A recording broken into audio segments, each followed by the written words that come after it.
Well, let's go ahead and begin. I'd like to thank you all for joining us today to discuss this topic of teaching amid election-related stressors. I'm Joyce Weinsheimer. If I haven't met you before, I'm director of the Center for Teaching and Learning, and I'll be hosting our meeting today. I appreciate that you were able to attend. That was an exciting storm that went on in the Atlanta area last evening, and I understand that some people are still without power. I'm actually operating from Colorado right now, where we didn't have rain and high winds. We just had a lot of snow. So it seems like wherever we are in the country right now, working remotely, weather is part of our reality. So thanks for joining us. To get us started thinking about the topic, I asked you to complete a sentence prop to share a stressor that you associate with teaching during this election season. And my colleague, Rebecca Pope-Ruark, is joining us today, and she's going to keep track of our chat as we're during the session. And we're going to ask her to start off with this first part. Maybe just, Rebecca, highlight a little bit of what you see there, and if you see any parallels, what's happening in chat. Sure. Hi, everyone. Thanks for being here today. We have a couple of comments about academic freedom and how that might be impacted with the current political climate. The general stress of the election and potential negative results or delayed results, how that's going to impact the country and impact us in our classes. How do we handle that with our students? And then some just general concern about civil unrest and protesting and how that might impact students that week and teaching that week. A good range of things that are causing stress right now. And as we hear regularly on the news, this election is an unprecedented event. We've never had one quite like this before. So we're all in a little bit of uncharted territory here. So our goal today is to connect us all with some ideas that will help us navigate these challenges.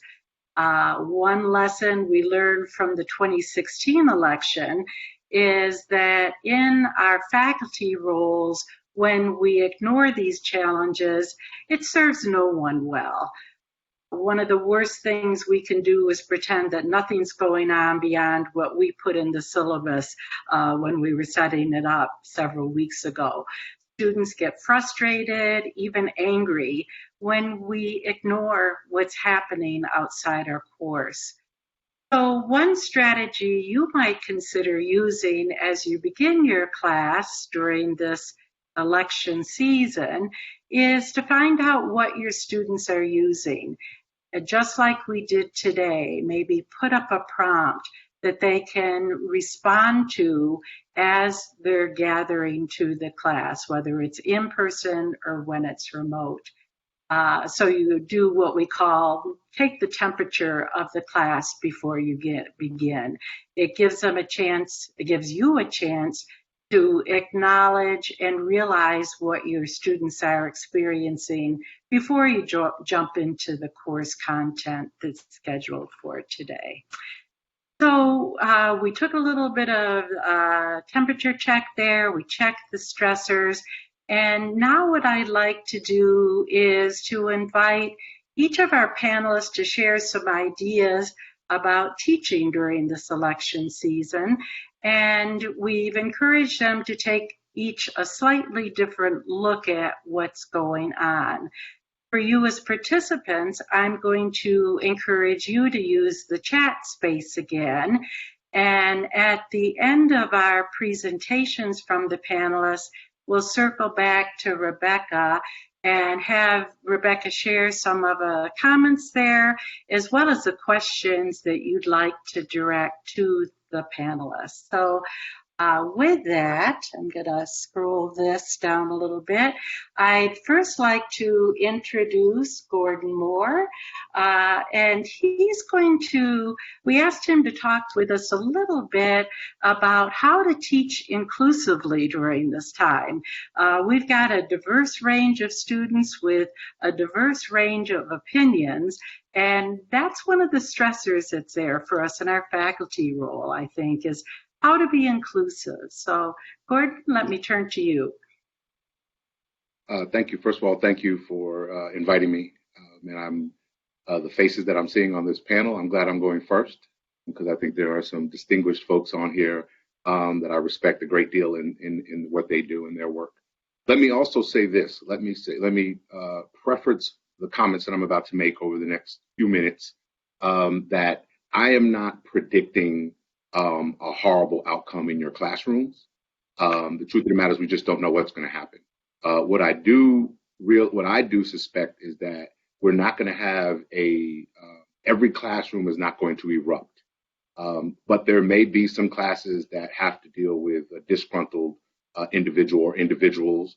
And I think we have to just keep that in mind during this, not only this election season, but this election season just happens to be the bookend to an unbelievable year.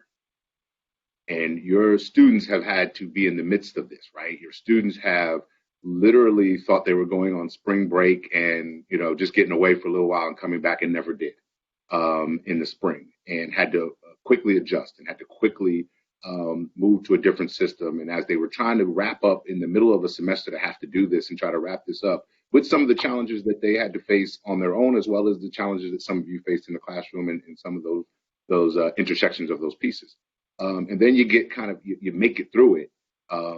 The situation at that point is still, the pandemic is seeming to get worse. We still haven't quote unquote turned the corner. So now people are really starting to get anxious around the idea of what's happening and when is this going to end? And, now I got to start thinking about, is this going to impact my the next semester and so on and so forth. The other thing that we found with a lot of our students is we had students who had to deal with job offers that were removed at the last second. So all of a sudden they found themselves scrambling during a summer where a lot of opportunities weren't there. And they've been going through all that. Oh, by the way, then we end up in a racial issue that really explodes. And then we end up here in a contentious election season where a lot of these things are being brought up again and again and being exacerbated.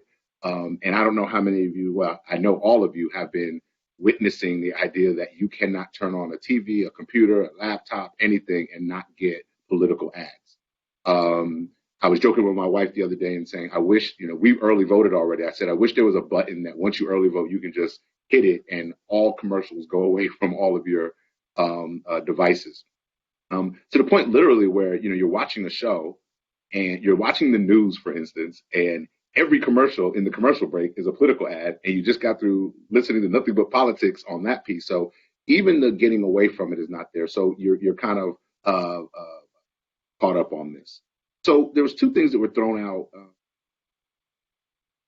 in terms of the description of this, and it talked about how to acknowledge these without offending, and then how to interact humanely without dividing and without triggering things. I think those are very difficult because those are not exact sciences. So here's a couple things I would throw out to you as my remarks about the classroom situation from my vantage point. And for those of you that don't know, I'm the Executive Director for Student Diversity and Inclusion. I work in Institute of Diversity, Equity, and Inclusion under Dr. Irvin. So I'm on the staff side who deals with who's largely been dealing with the student piece forever, and I was a longtime director of OMED. So I've been here for a while, and I'm an alum, two-time alum of Georgia Tech. So what I would say is that, one, you have to ask yourself first and foremost is how is your classroom being run right now? Like, do you feel you have an inclusive teaching strategy? Do you think about it? Have you thought about it? Are you equipped? Do you think you're equipped to handle something if it goes awry in your class or some tensions come up in your class? And maybe even more importantly, do you even know if something were to happen, how that it was happening and that sort? And then the last piece on the questioning stuff is the whole. And on top of it, many of us are in a very virtual world with our students. I would argue that the virtual space can actually be good and bad, right? The good is in many of your situations, for those of you that are in the virtual world and not so much in the in-class world, is the physical confrontations that could erupt.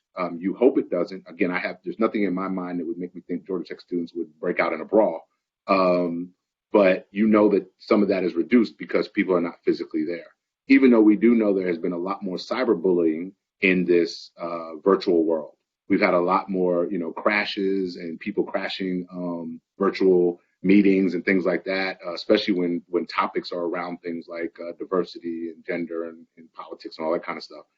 So hopefully your safeguards are in place so that people can't just crash from the outside. That's always been my bigger concern, is the outside interferences, is the outside agitators riling things up. One thing we learned when the racial crisis went down, off of the reactions to George Floyd, Breonna Taylor, and Ahmaud Arbery in particular, when that blew up, we did have students who engaged in those protests. We had students who went downtown and engaged.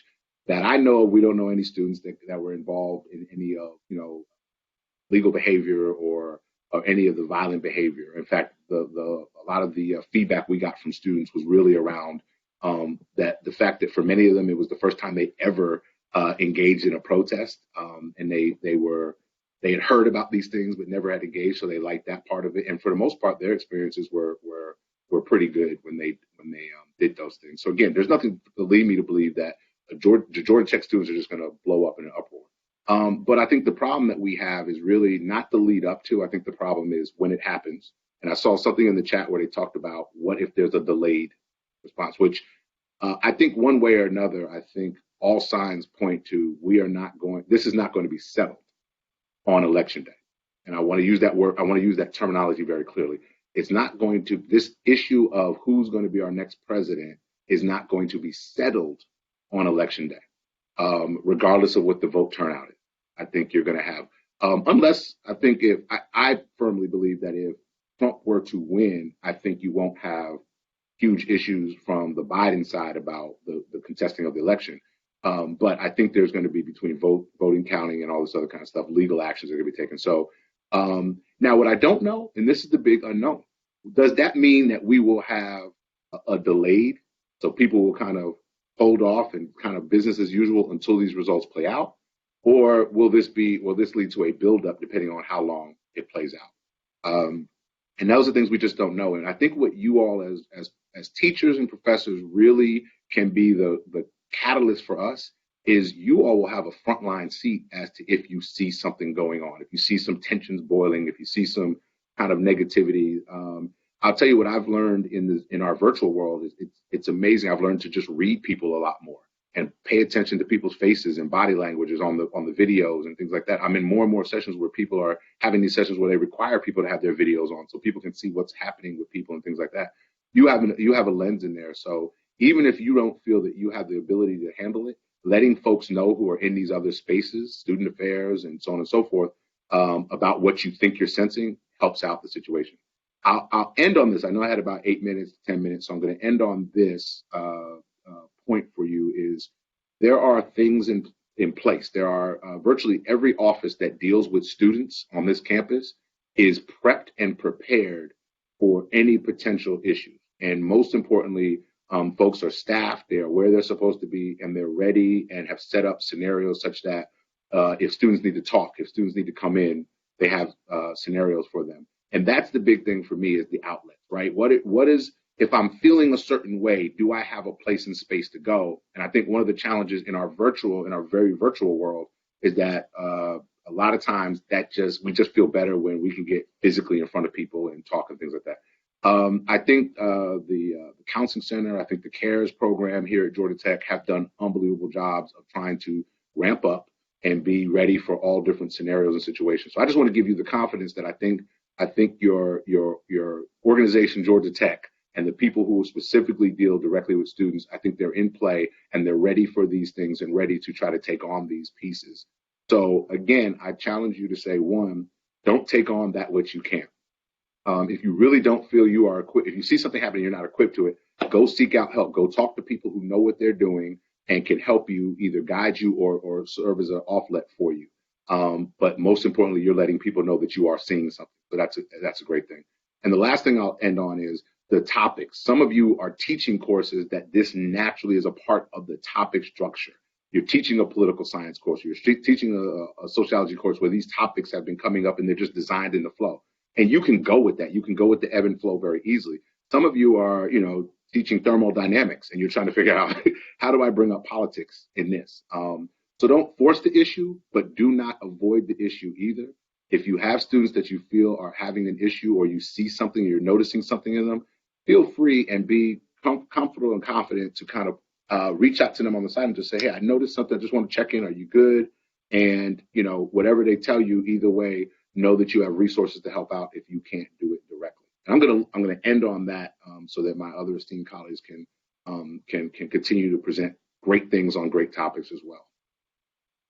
Thanks, Gordon. I really appreciate the reminder, a couple of reminders that you're giving us here. And that is one, we're all kind of poising ourselves to deal with the unexpected. We don't know what's going to happen. We don't know what the outcomes are.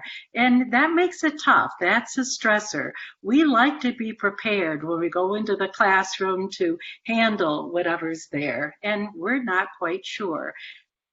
I think with that also is a really great reminder that we're in this together. None of us is alone expected to deal with all of this. At the Center for Teaching and Learning, we're regularly putting new resources up on our website that are coming out nationwide with people in similar positions about, okay, here's some things, here's some choices you have, here's some things to be aware of. And then certainly on our own campus with our own Georgia Tech student population, we have an array of people who can be our resources. I think it's also important for us to be able to say to our students to be very transparent. This is new to me, and I'm a little bit out of my league when I'm teaching in a time like this. So I want you to know that I'm here for you, and I'm also here to connect you with others on our campus who can be supporting all of us together. So that idea that we're in this together is a message that we really want to be part of as we interact with our students. So thanks for those important points and reminders too.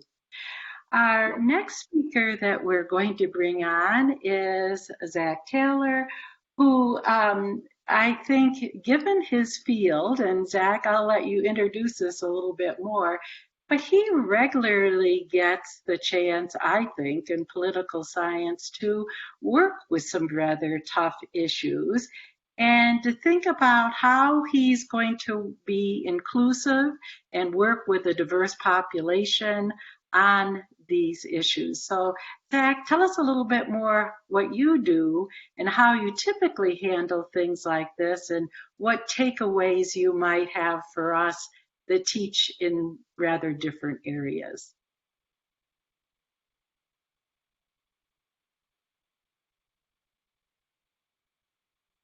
And let's see, we might need to make sure that Zach is unmuted because I'm not hearing him. Can you hear me now? Now I can. There we go. Great. Great. So thank you very much for having me on. I'm Zach Taylor. I'm a professor over at the School of Public Policy. And I'm a little like our students in that my first degree was in physics from UC Berkeley. And then I got into political science over the course of my career. So my initial focus is on science, technology, policy, and economic competitiveness. But I've learned to, over the time, I've studied how the U.S. has treated these issues over its history. And in the last decade, I've been looking specifically at the U.S. presidency and the executive branch and its role in promoting U.S. economic competitiveness. So that makes me sort of our local president expert, and I've studied every election that we've had in the U.S. and even compared how we perform versus other countries. So I get to teach the Intro to American Government course. Every student who graduates a college in Georgia has to pass a course like mine. So I get a huge diversity of students across Tech. And of course, we have all sorts of controversial subjects that come up. But the best way to approach it is to keep your personal beliefs out of it. Teach the facts. That's pretty much been my approach. Whenever a controversial subject comes up, I try and say, well, one side believes X, Y, and Z for these reasons. The other side believes, A, B, and C for these reasons. So I don't introduce myself into it. And I try and say, okay, and we can look at surveys and polls or statistics or whatever and kind of understand where they're coming from. So rather than trying to give a conclusion or an answer to the controversy, I try and say, okay, here are the trade-offs, because that's what politics is all about. Real politics is about strengths and weaknesses of different solutions, different perceptions of problems, and the trade-offs and cost involved and who winds up winning and losing. That's real politics. It's not what we see on MSNBC or Fox News. That's more entertainment.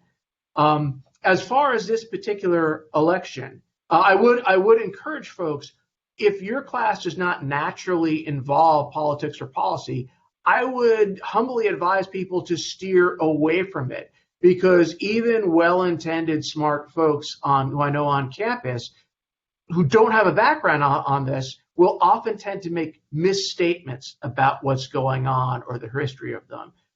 So, for example, I'll pick on Joyce, who started out saying, we've never had an election like this. Actually, we've had similar elections to this, and we can look at other countries and look at similar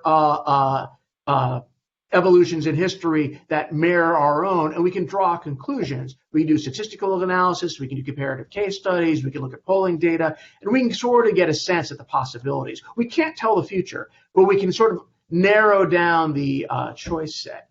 So, for example, just playing off the comments, Vincent, I do believe that there probably will be distraction amongst the students, regardless of the way the election turns out, because there have been so much built up about all the terrible possibilities if Biden wins, Trump wins, or it's unresolved. So I think people are going to be tense for the next, not just few weeks, but the few months as we see where we go.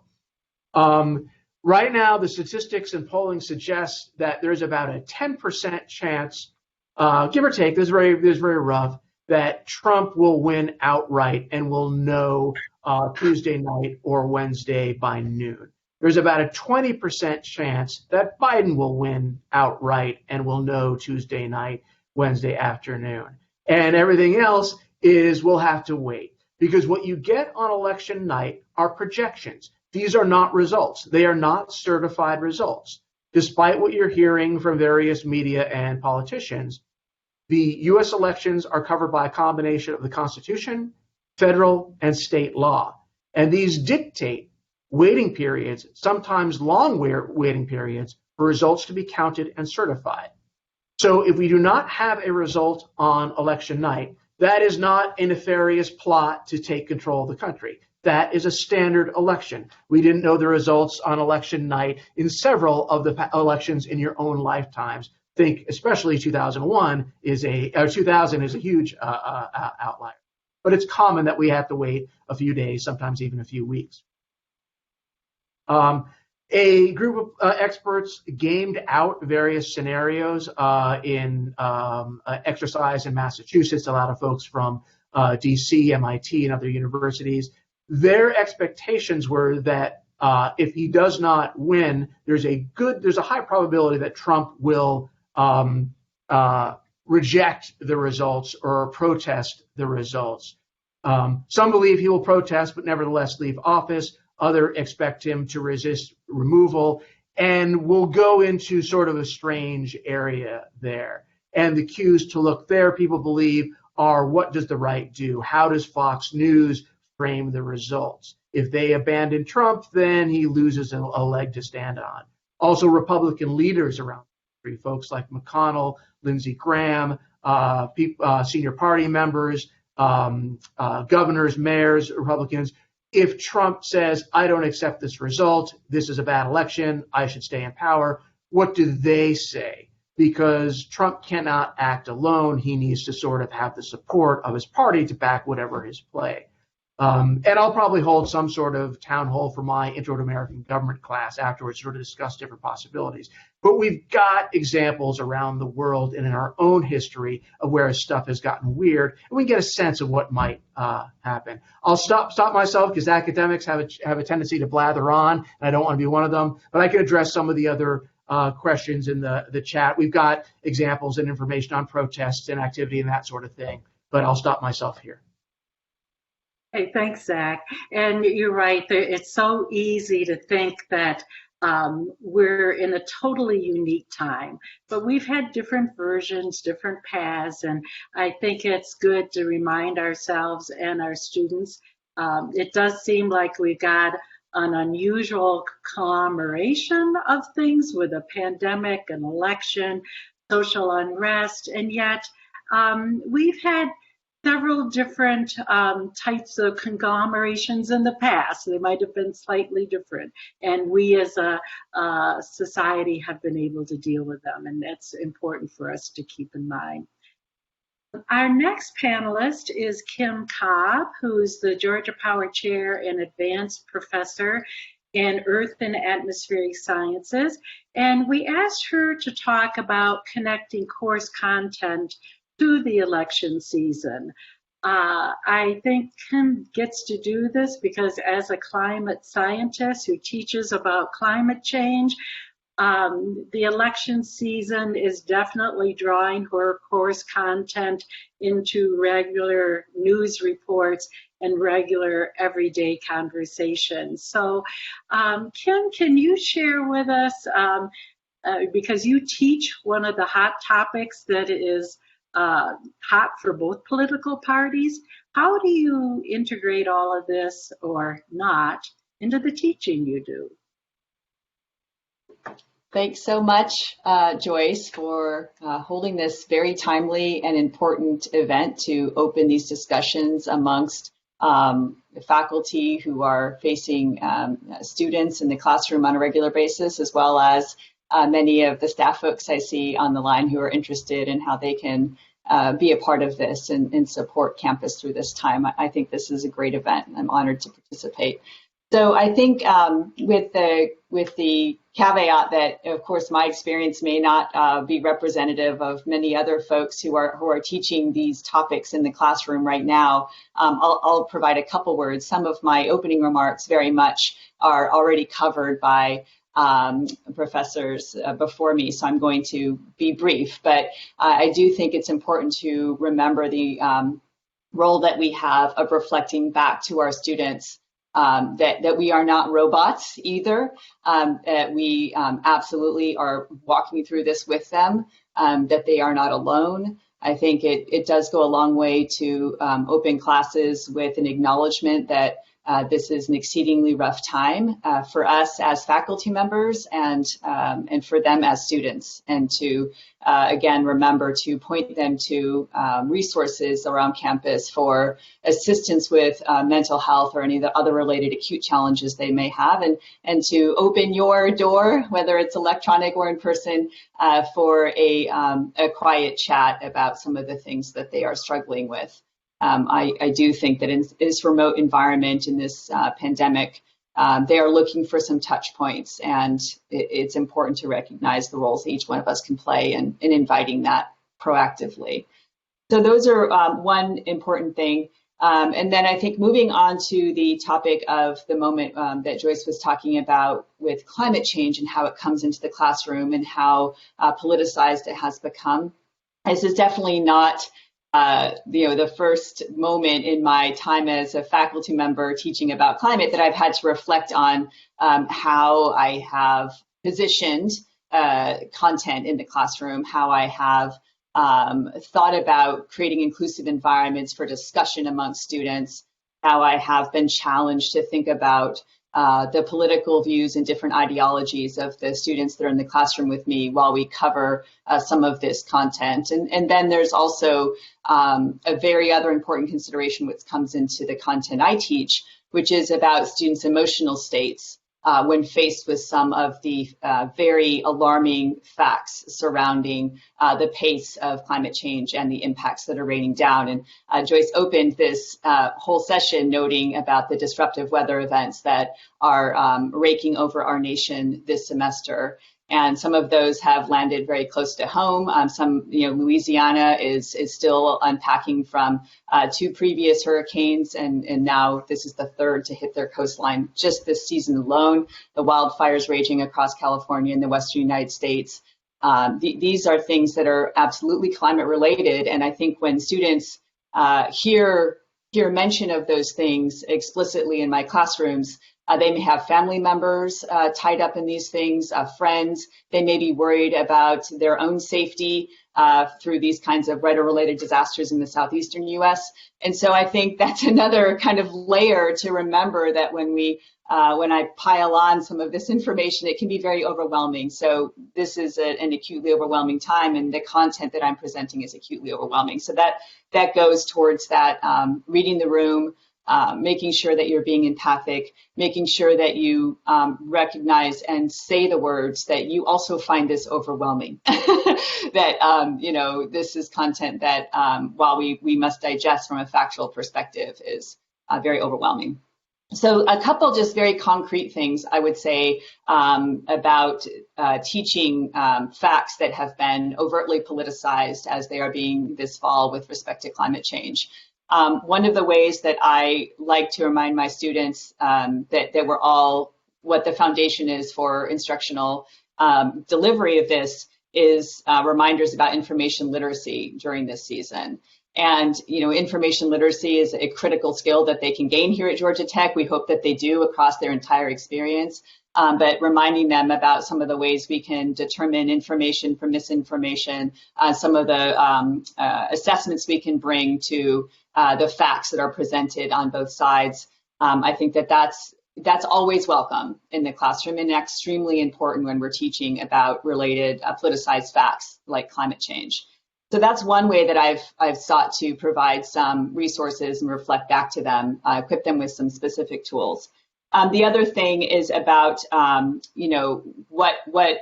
what we do in the classroom discussions around, open-ended discussions where students may or may not feel comfortable talking about their political beliefs or ideologies with respect to climate change. And I have to note that we have classes in climate change that, students mostly self-select for. So, we don't have a very large amount of people in the classes who, for climate change, that have just come there to have a bone to pick. That said, they really do span a very large spectrum within the kind of climate engaged or climate interested even. From very strong advocates for climate policy and student leaders in this space across campus, all the way to people who are interested in getting up to speed because they don't like being without a baseline of facts in this highly politicized environment of a topic of such national, international interest.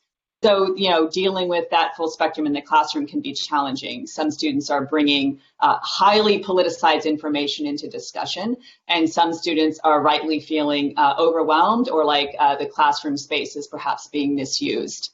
And so I think it's really challenging to be purposefully inclusive during those discussions, but it is important to try to moderate that and to recognize that, we can appreciate that there are very strong views on this topic, and we can appreciate that the classroom has a wide spectrum of voices and political ideologies, and to simply recognize that, I think goes a long way to helping students feel like we're not just here to rah-rah for the far left and to be a megaphone for those views. Quite the opposite. We are here to hear from everybody.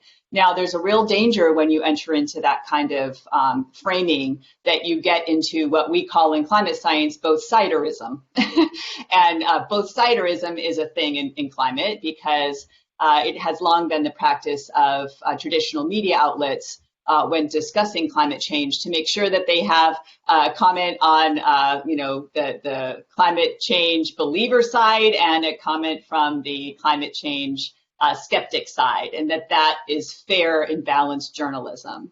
And of course, that has really laid bare the fact that what you're doing when you present those on an equal footing is, putting facts on the one side over here on an equal weight with misinformation.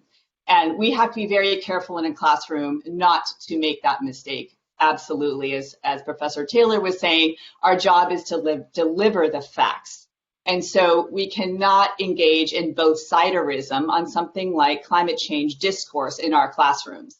And so that does not mean cutting down a student who has a divergent viewpoint, but it does mean recognizing that this discourse has been highly politicized and that facts must be a shared foundation, but that what we do to act on these facts as a nation is a purely political discussion that's ongoing, and we hope that they go to the polls and vote. One thing that I found very helpful this season is to refer back to the campus-wide Get Out the Vote effort. And, Get Out the Vote has become politicized, believe it or not, as you know, in this election season. And so when I remind them that we have a campus-wide initiative to get out the vote, some of them are really shocked, like, ooh, that sounds like political. But it's really important to remind them that much like Get Out the Vote has been politicized, climate change has been politicized as well. And that as an institution, we have a role and responsibility to stand up for rights like your voting rights, rights like to have a common foundation of facts for public discourse as a higher ed institution. And so I'm really proud of Georgia Tech for putting a stake in the sand on that Get Out the Vote initiative, because I think it signals where our compass must lie in this highly horrific political scenario that we're going through. And so I think I'll leave it there. I think I touched on much of what I wanted to, and look forward to some questions. Thank you so much. Thanks, Kim. An excellent reminder of that visual for me of all of us are operating on these continuums, and to recognize that we can help our students put these continuums in perspective. You also mentioned the word overwhelming, and that also is kind of a nice transition to our next speaker, Carol Sabina Sullivan, who's one of my colleagues in the Center for Teaching and Learning. We asked her to talk about some teaching strategies that communicate care and support to our students during these difficult times. And so, Carol, my question for you as we move to your part on the panel is, how can we attend to students' sense of academic well-being when we are teaching difficult or uncomfortable topics, or just the fact that we are teaching during a time when there are a lot of stressors out there? So let's turn to Carol Sabina Sullivan. Thank you, Joyce. And hi, everybody. Carol Sabina Sullivan. As Joyce said, I am the Assistant Director of Faculty Teaching and Learning Initiatives at the Center for Teaching and Learning. And I also have the opportunity to teach an occasional undergraduate course that's called Near Peer Mentoring, an Experience in Urban Education. When Joyce asked me to be on this panel, it gave me the opportunity to reflect back on the last presidential election in 2016 when I was teaching that course, and to remember the impact that I saw going through that election had on my students. And in particular, I remember shortly after the election receiving a letter from the Dean of Students that a student had been diagnosed formally with depression, and asking me to work with them as they addressed that condition and navigated through the remaining of the semester. And in the letter, they noted that it was particularly affecting their experience in my class, where we regularly examine data that lays bare the types of inequalities and inequities that students from diverse backgrounds experience throughout their educational experience. I want to absolutely affirm what my colleagues before me talked about in terms of focusing on the facts, and we certainly do that in my class as well. We look at the data, we look at all the different ways that we can understand these inequities. And it's also, especially that experience crystallized for me, important to attend to the way that this learning is impacting students at an emotional and a personal level. And this is something, I'm really reflecting on that moment of the last presidential election, but I have found this to be true at any time, even when we're not going through a stressful election season. Before I came to Georgia Tech, I used to teach an introduction to anthropology that was one of the most widely taken courses as a general elective. So again, similar to Zach's American government course, I had students from all majors all over the place. There was a lot of diversity. And as part of that class, there was a required unit on human evolution, which again was very fact-based. We looked at, the scientific evidence and how it is that scientists are thinking about human evolution. And yet students were bringing a lot of backgrounds, a lot of perspectives, a lot of emotions into that. And I recognized that if I really wanted them to walk away with the learning that I wanted that was very fact-based, I couldn't ignore everything that they were bringing with them into the conversation. And this idea that emotions play such an important role in teaching is something that is well supported by research by educational psychologists and others that have informed us, that have just illuminated the way that emotions can help and they can hinder learning. They can help because they can help us harness our students' interest, and that becomes a powerful motivator for students to go deeper into learning. But they can also hinder learning if the emotional experience is so strong that it distracts students from the real learning goals. And so a savvy instructor is attentive to that part as well. Recently, I had the opportunity to listen to a seminar given by, a webinar given by Mays Imad, who is focuses on the impact of traumatic experiences and how that impacts learning. And she was taking us from a neurological perspective to understand that when there is a strong negative emotion, it can kind of take over the brain. She called it the amygdala hijack, and it triggers the fight, flight, or freeze response. And students may feel stuck, or they may just feel so distracted by what's going on there that it could distract them from the learning, and it could disrupt it for a period of time. So taking those insights into mind, and again, reflecting on my particular experience, which I do teach courses where we engage in subjects that have the potential for triggering these strong emotions.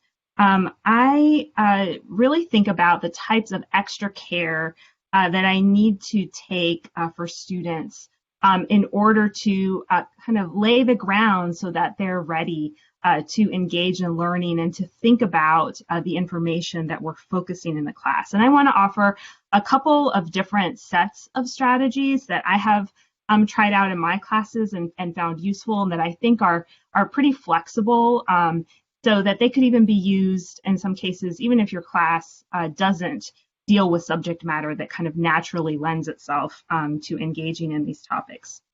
So the first category of teaching strategies I want to talk about is actually this idea of grounding. I think Kim used the word acknowledging. So sort of setting the stage even at the beginning to help students, put students in a place where they can experience the class. I've done this in a couple of ways. So one is I've tapped into simple mindfulness approaches, so, as simple as just breathing. And I'll acknowledge to students, we're about to start talking about this. I understand that this can be difficult. So we're just going to take a moment and take a couple of breaths together, and then we go. And I sometimes even close out after we finished.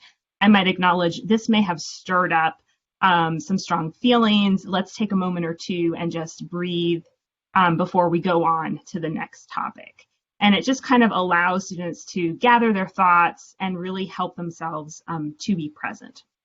Another thing that I like to do is sometimes like have a piece of music that I'm playing as people come into the class, and it has a very similar type of effect wherever it is that everybody's coming from, another class, another meeting. Maybe they met somebody earlier if they're on campus and they had a conversation and that's kind of left them in that place. There's something about having a piece of music playing that brings you to the here and now, which is another technique that can help.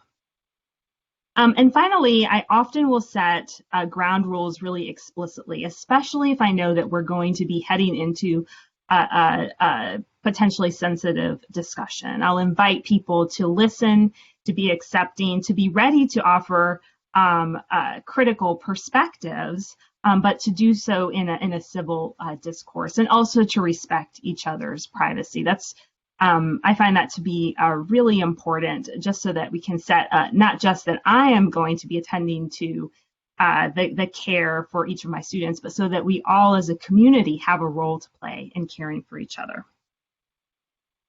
The second set of teaching strategies I want to offer, I'm kind of labeling as instilling hope.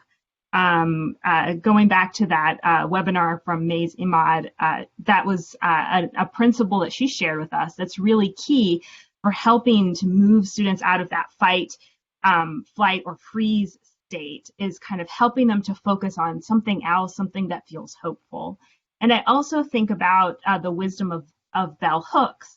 If you're familiar with her work, she has an incredible body of work where she engages with social justice and intersectional identities, and she has done quite a bit of work on teaching, and I had the opportunity to listen to her speak as well. And something that she emphasized is that she doesn't shy away from engaging in conversations with her students about, the difficult realities of inequities. And she always makes sure to offer in a bit of hope, to focus on what is being done. So it doesn't just stay in the negative, but it offers like a bit of agency and a bit of potential. And so with that in mind, some teaching strategies. One is really simple, which is simply to express my unconditional positive regard for my students so that they don't feel in any way that I am suspicious of their motives or their values or their interests. And speaking of values, there's a technique called values affirmation, which is simply giving the students a chance to connect with what they find is important and inviting them to reflect on how what they're doing in their studies is helping move them closer to what they value. There's been some educational psychology work that's looked at the impact of that has found that it can actually have that effect of helping students be able to focus in on their studies in the midst of a lot of stress. And then finally, journaling I have found to be a really helpful strategy. In my near peer mentoring class, I might have my students journal every week about the work that they're doing. There is a service learning class, the work that they're doing with their mentees, and that focuses them on some positive, concrete actions that they're taking to make a difference, at least in the life of the mentees that they're working with, to help them navigate their way to college. And so that concrete focus on some hope, a hopeful activity they're working on, does provide an anchor even in the midst of a class where we're dealing with some difficult subjects. So those were the ideas that I wanted to offer for the panel, and thanks again for inviting me to be a part of it. Thank you, Carol. So just a reminder again that one of the things that we all hope will come out of this is that during this process, our students will feel that we support the learning environment that they're in right now, that we are concerned about their well-being, and that we're here to help them look forward as well as deal with what is. So some great strategies, Carol, that you suggested for us to think about how we can go about doing that. Our sixth and final panelist is Kathleen Gosden, who is Assistant Chief Counsel of Employment and Litigation in Legal Affairs. And we asked Kathleen to provide us with some guidance for us on academic freedom / free speech at election time. And one of the questions I asked her especially to start off with was, can we as faculty share opinions about political topics with students? And because this is something that keeps coming up in different conversations. Where do we draw the line? Is there a line? What can we do? So Kathleen, let me invite you to speak about that in the next few minutes with us. It's a topic we're all interested in. Thank you, Joyce. First of all, I'd like to say I'm very, very honored to be a part of this conversation. I'm not an educator myself, and I always just, when I hear how you all talk about your students and the passion that you bring to it, it's amazing to me. So I'm glad to be here today. Just sort of echoing a couple things that have been brought up with earlier speakers. Before I launch into my bit, I think Gordon brought up really good points about really reaching out to the resources that we have if we do feel like we've got students in need. And I would say that also for your staff and yourselves, if you have needs, and to reach out to resources. But coming back to what I'm here to talk about, I think it's really important to distinguish between political topics and political activities. I think some of the panel members have touched on how those have been conflated. So really, when we're talking about political activity, where we're going to come into restrictions from the USG or Georgia Tech policy, we're talking about a specific thing, which is really more along the lines of campaigning. So political activity being running for office, actively advocating for a particular candidate or party. And so there's some clear rules around that, in that you cannot use USG or Georgia Tech resources to campaign for a particular candidate or a party. That's including using your email, using your position. So I want to put that over on one place where it's very clear that when you are on your Georgia Tech time using our resources, it's not appropriate for you to use those resources to advance a particular candidate or party. So outside of that, though, we have a whole lot of things that are political topics.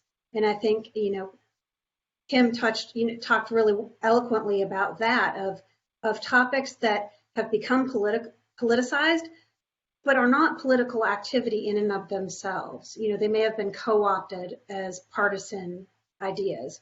So there's nothing in USG policy that's limiting your academic freedom with regard to discussing your areas of expertise in your classroom. You are free to discuss your area and talk about it, notwithstanding that other people may call that political. But that being said, I think it's important to remember that, academic freedom, really a touchstone of that is exploring your area. So your freedom in the classroom, your freedom in your research, but it's not unlimited when it comes to a classroom topic.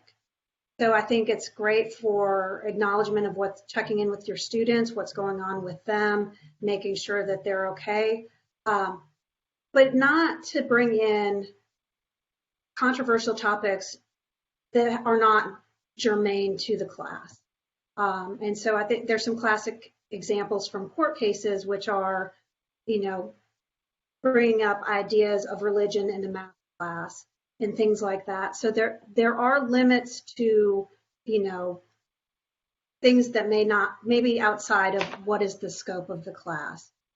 but that's a highly individualized assessment. And then I'd like to just bring up, one more point, and that's also that you are not restricted in your First Amendment rights as private citizens. So I've talked a little bit about what you can't do as a Georgia Tech faculty member in regard to resources and things like that. But you are not constrained to engage in the political process and have political opinions as a private citizen. And so, your extramural activities, you are free to express yourself and engage in the political. With that, I think I just like again to say thank you for including me in this panel.